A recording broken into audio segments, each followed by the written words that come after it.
good morning guys. Ito na yung ulam natin ngayon guys. It's a yummy yummy. So very simple lang tayo ngayon. Yummy yummy humba. Kasi tabi lang po sa ating mga kababayan, mga Islam dyan. Humba-humba muna tayo guys. Yummy yummy humba. Simple life muna tayo ngayon guys.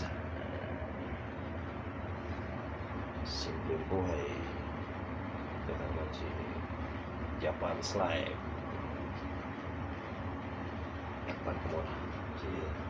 Hindi ko na ipinakita kasi yung paano pagluto, paano pagproseso ng humba. Na simpleng humba.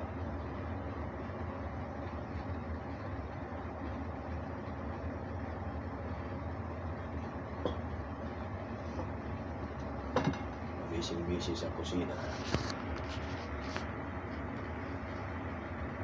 Good morning, renew din guys. Pagluto ng ulam para baon.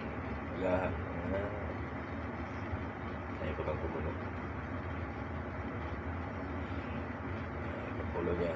Wala na. It's a yummy yummy. Oh la la. The very simple ingredients. Filipino foods. It's a yummy yummy humba. Oh la la. Matikman mo ang luto ng humba. Sigurado. Perfect. Ganun. Ayan, kumulo na siya guys. Ayan. Kumulo ng aking simple humba guys. Ayan. Hindi masyado makita kasi gabi. Madaling araw guys. Simple life lang guys. Okay guys. Thank you for watching again. And God bless everyone. That's my simple vlog today.